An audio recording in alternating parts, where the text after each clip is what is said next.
Hi, everyone. Welcome back to Grandpa Mark's Hobbies and a build finale of our AMT 37 Chevrolet Cabriolet.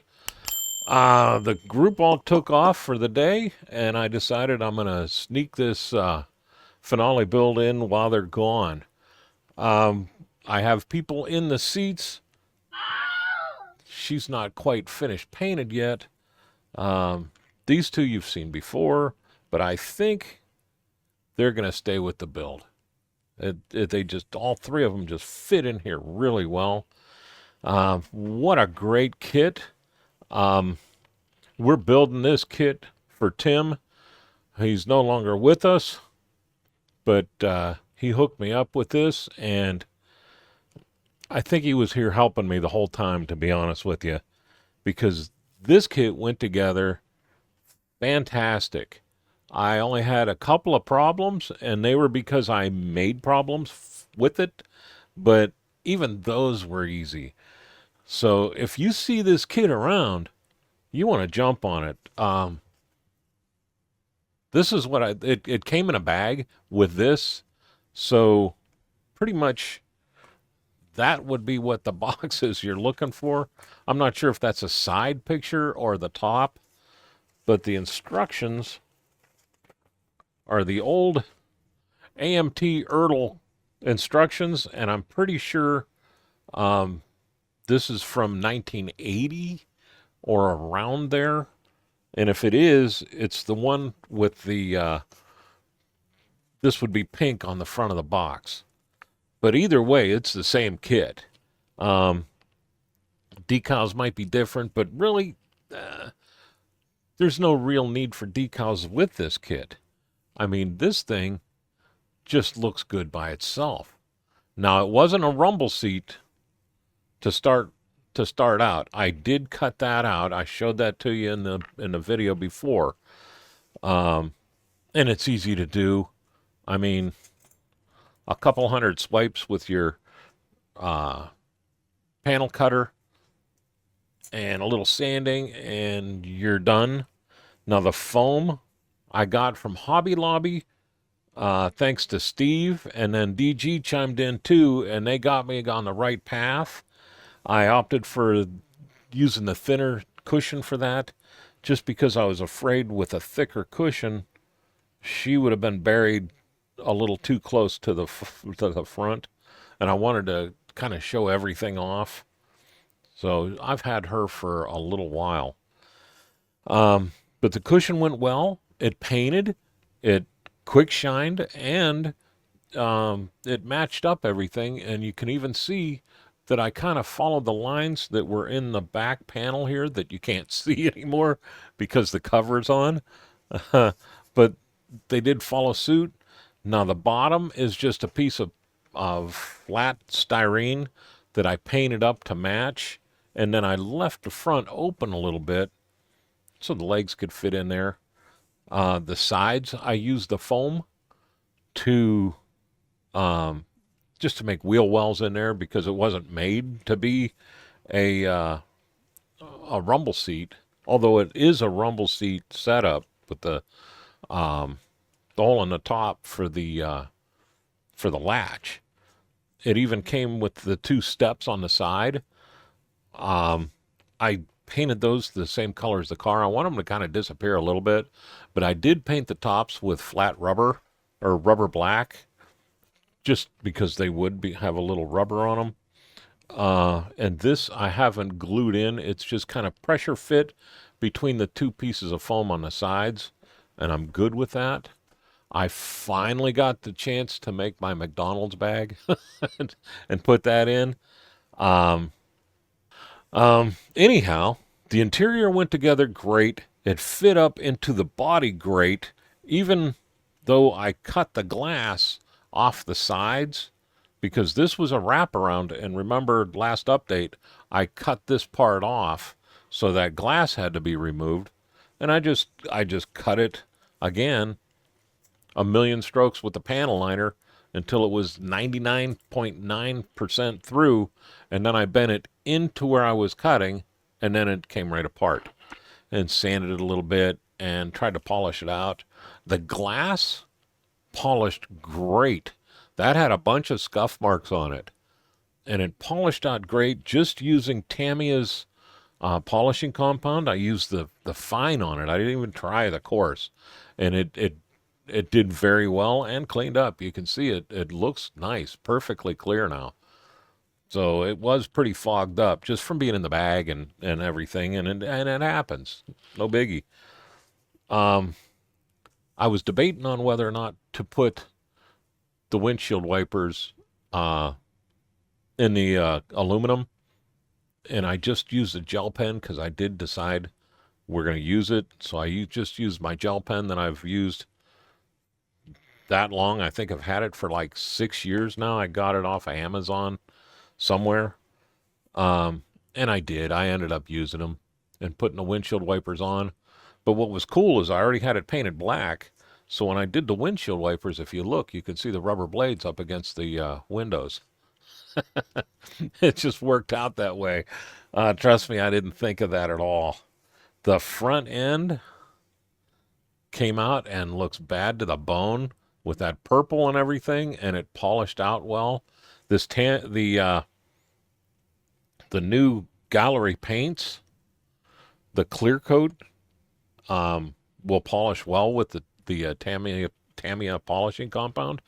So it goes on, no smell, laid in nice. I put 2 coats on here and hit it pretty hard with the Tamiya fine.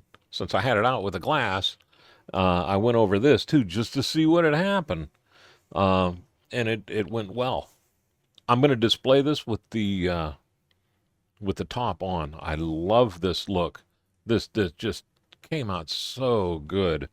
Remember I did the blue with the clear blue on here, and I'm very, very happy. It does give a little bit of a, hey, look at me. And I just saw my door latch shot across the table. So I'm going to pause and put it back on. I'll be right back. All right, got lucky there. I just Mod Podged those in, and it was late last night, and I don't think I really used enough. Well, obviously I didn't use enough Mod Podge, but you can see there's a little bubble there. That will dry crystal clear, and it'll look just like it's supposed to be there. So where were we? We were at the front end, and we were at the paint, and how much I like it, and how much I like the clear blue on those mags. And now that we're talking about the mags, let's start, because that was the first problem I caused myself. I'm going to flip this over. On the wheels themselves, they stuck in pretty far, because these were supposed to be for bigger wheels. So they fit and everything, except I had to trim off the piece of plastic that goes in this way where the axle grabs. So this axle's really not holding a whole lot. I drilled all the way through the backer plate and opened it up and opened up this part of the mag too, and it fit. I mean, it opened up well. And I also had to trim a little bit of axle because in order to use the big tires on the gasser, you had to open this up. And I didn't do that. I didn't want to do that. So I just narrowed in the axle, and it works fine. It fit and everything, looks good. It does roll. The front won't let it roll, but it will. The back will roll the tires. So that was really, other than just the final fit with this kit, and it's always been that way with the gasser I did, and I did one of these a long, long time ago, and I remembered that to get it to lay down was a bear. But you hold it this way and you flex it around a little bit, and you got to make sure you get enough glue up in here where this thing flips up and over it and comes back down, and then just plan on holding this for a little while. and it'll be good.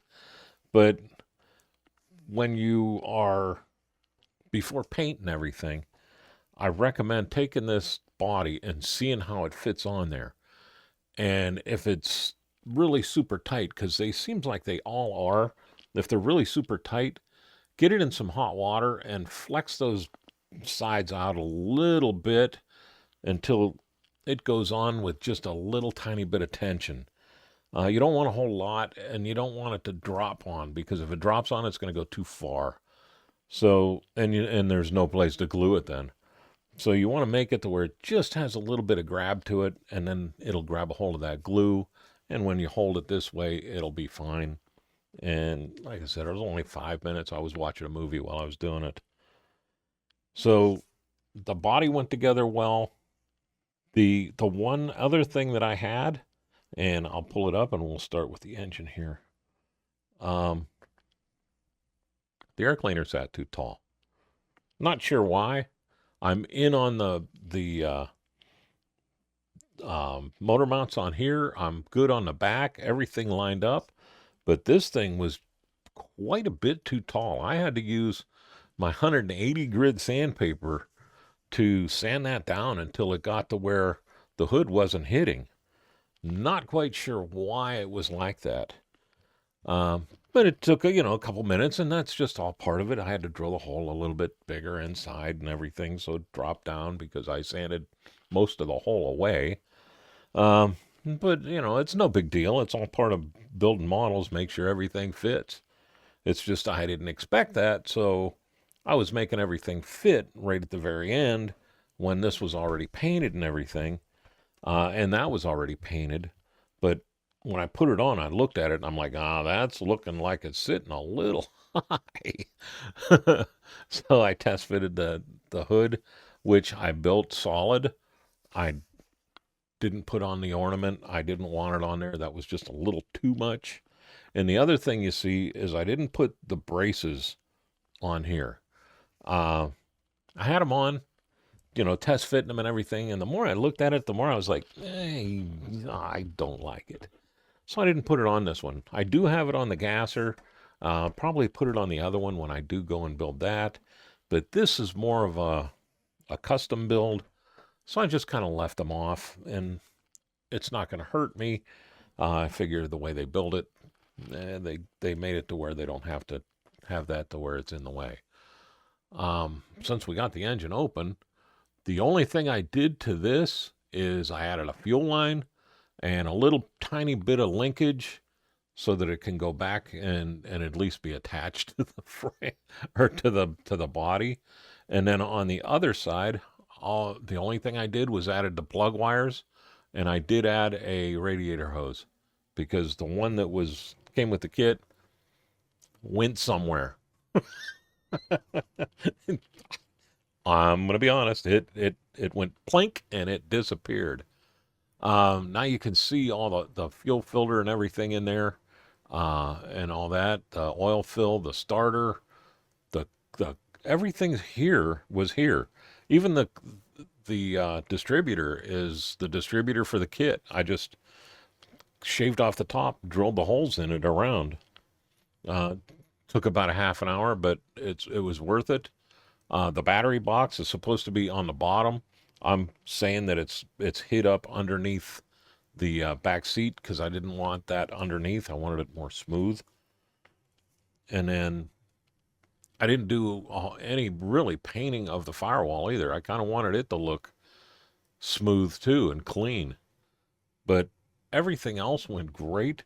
The grill dropped right on. The bezels dropped right in. The glass dropped right in. I didn't have to sand anything. It just, all I had to do was get rid of the pin marks and where it was attached to the mold. And then when I did that, when I was done and after I glued it on, I used my green stuff chrome to re-chrome it. And honestly, I was looking this morning and I can't tell where it was. It matched out really well. So again, that part went really well for me. The interior came out great. That dashboard looks fantastic. It's exactly the way I wanted it to look with the steering wheel and everything. The only thing I did to the steering wheel is I painted that purple painted the black because that was an all chrome steering wheel, and then I hit it with panel liner, and it looks that good. So there's a lot to be said about the mold itself. There's a lot of nice detail in this mold. The stick shift I showed you before, I painted the knob purple just to match everything out. And I didn't put turn signals on here because I already had it glued in and then I forgot to drill for the turn signal. But it is what it is. Let me put the hood back on here and show you that drops in nice when it lines up. That goes on. Again, with the rumble seat, easy. I cut the foam for the two side walls and then just kept trimming them until they tucked in across the top and flat on the base at the same time nicely. And then I just literally I added a little tiny drops of super glue across the top and across the bottom, set it in there and kind of tucked it into the super glue. It held very well. Painted nice. I can't complain about that whatsoever. The underside, I wanted to keep it as smooth as I could. I, painted everything the semi-gloss black, and then I came back and did the flat.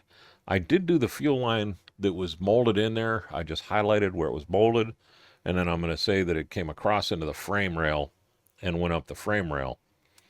The stock exhaust, remember I put all this in before I painted, so I really had to struggle getting this exhaust to go in and lay where it was supposed to go. And then I had to come back and touch up the paint and everything, but it all went in there nice. And the exhaust does lay low, but I think that kind of looks cool. So I left it that way. I was thinking of twisting it a little bit and getting it to where it tucked up farther up in here, and I thought I like that. I drilled it out, darkened the inside with the panel liner, and went from there. The front, I did end up painting all the linkage flat aluminum and the crossbar flat aluminum. I painted the springs front and back with my metallic gray, and then I just highlighted all the bolts with flat aluminum. And it's just to bring out a little bit of detail and kind of show off the detail that's in here. I didn't dry brush this. I didn't even dirty up the tires on it. I wanted to keep it like you backed it off of the trailer and put it in the show. So there's all that all the way back. The interior, you saw the door goes on nice, or the latches go in nice.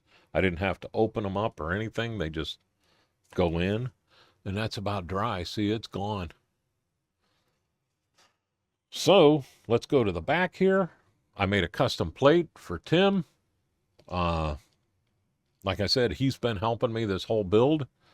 The tail lights are just pieces of flat sprue. And what I did is I took those little pieces of flat sprue and covered up where the bumper mounts were supposed to come through. And then I painted those with chrome, and I let that dry overnight. And then I came back with clear red, and I painted that.